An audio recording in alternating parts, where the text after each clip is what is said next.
Hey guys, let's get more news about Dallas, but first, don't forget to subscribe and leave your like. Mike McCarthy has completely lost the Cowboys despite Jerry Jones' comments. Dallas Cowboys owner and general manager Jerry Jones says he's seen worse. His Cowboys, led by head coach Mike McCarthy, are 3-7 in 2024, and they've lost 5 in a row. They've been injury-stricken, having lost quarterback Dak Prescott and now safety Marquise Bell to season-ending surgeries while also dealing with injuries to star pass rusher Micah Parsons, and frankly, they've just been playing downright bad football. Still, Jones insists he's seen worse times in Dallas. We won one game my first year. One. And so, have we had rough seasons? Yes. Yeah, I've been around.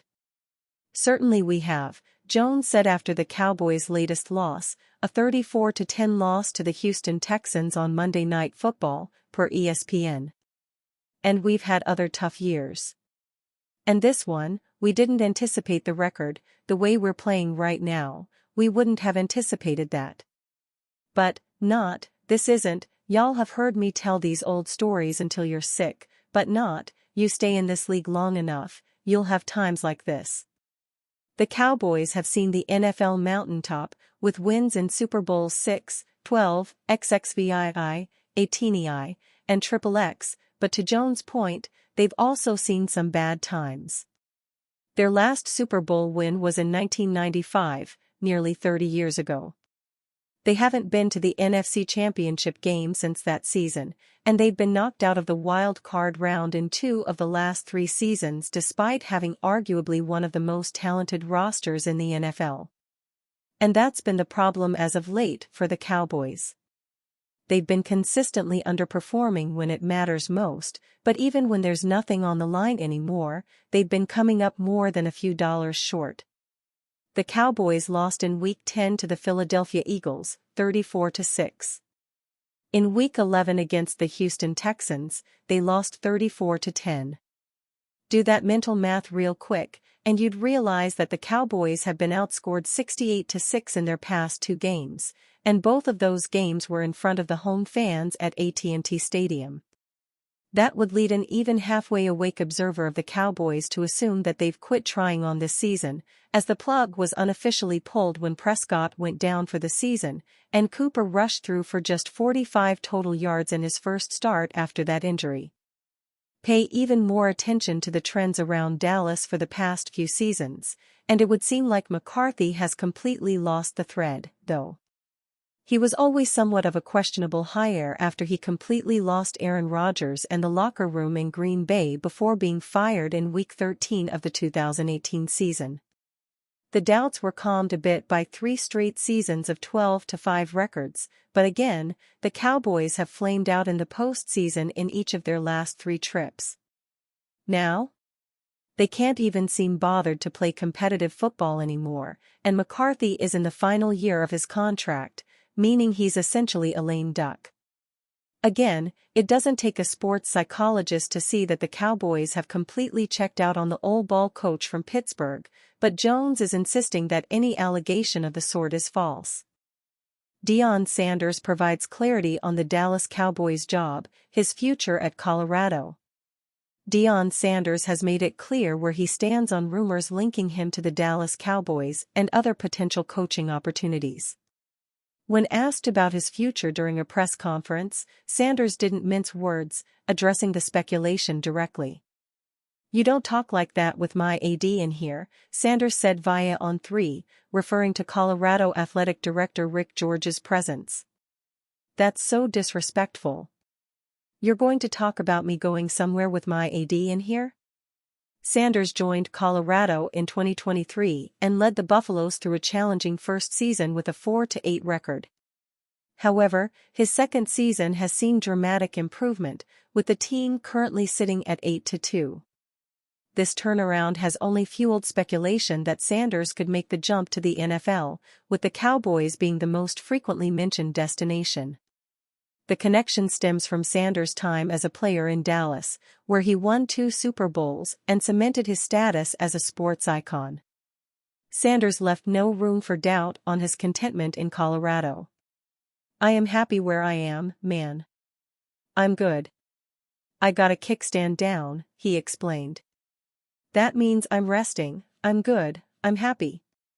I love it here, truly do." Despite his strong statements, the NFL rumors persist. Analysts like ESPN's Stephen A. Smith have speculated that while Sanders prefers coaching young players in college, the Cowboys could be an exception.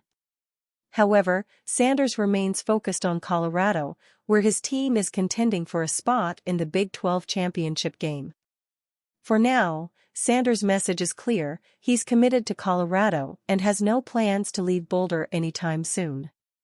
Whether that changes in the future remains to be seen, but for now, his attention is firmly on the Buffalo's success. Colorado will close out the season with games against Kansas and Oklahoma State. If the Buffaloes win out, they'll be in the Big 12 championship game with a berth in the college football playoff on the line. 3 trade destinations for Cowboys QB Dak Prescott in the 2025 NFL season. There may be a possibility that the Dallas Cowboys blow it up and try to trade Dak Prescott, but would the veteran QB have many suitors? I do not think it's crazy to suggest that the Cowboys may blow this thing up. Jerry Jones may not allow that to happen as long as he is running the show, but this is what Dallas needs. And yes, his contract can be traded, so this is not some sort of behemoth of a deal. The hamstring injury is just not ideal, so that could throw a wrench into a potential trade market. However, there could be some suitors out there who could come calling for Dak Prescott's services. If the Las Vegas Raiders want to become relevant again, they'll need to figure out their QB situation. Gardner Minshew is obviously not it, and Aiden O'Connell is also not it. The team kind of kicked Derek Carr to the curb a couple of weeks ago, and Dak Prescott is both younger and better than Carr. The Raiders should try to draft and develop, but they may not want to wait that long. Honestly, could they swing a trade for Prescott and perhaps try to draft a mid-round rookie in 2025 to develop behind the scenes? Vegas GM, Tom Telesco, drafted Justin Herbert back in 2020, so perhaps he isn't even considering the idea of trading for Dak Prescott if he became available, but the need is there. Tennessee Titans. The AFC South is a horrific division. The 7-4 Houston Texans lead it and are probably going to run away with the title for the second year in a row. All of the Tennessee Titans, Jacksonville Jaguars, and Indianapolis Colts have huge holes of varying degrees, but the Jags and Colts may at least have franchise QBs. The Titans do not, as Will Levis is no good, and he wasn't a super highly ranked prospect coming out of college into the NFL either. Tennessee does have some nice pieces on offense and do field a respectable defense, so Dak Prescott could really elevate this team and position them nicely to potentially compete for a wild card. Titans GM Ran Carthon has certainly not been afraid to wheel and deal in his tenure. Could be swing for the fences with the QB position? Indianapolis Colts. You may disagree with this, but I could see it. If Anthony Richardson does not show some growth down the stretch, I can't imagine that the Indianapolis Colts would want to stick it out with him going forward. I mean, he was not a good prospect coming into the NFL and has not been good in the NFL.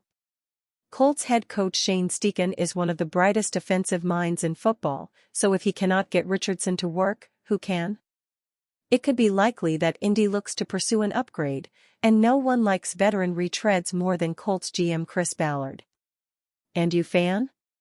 What do you think of the situation of Dak Prescott? Leave your opinion in the comments.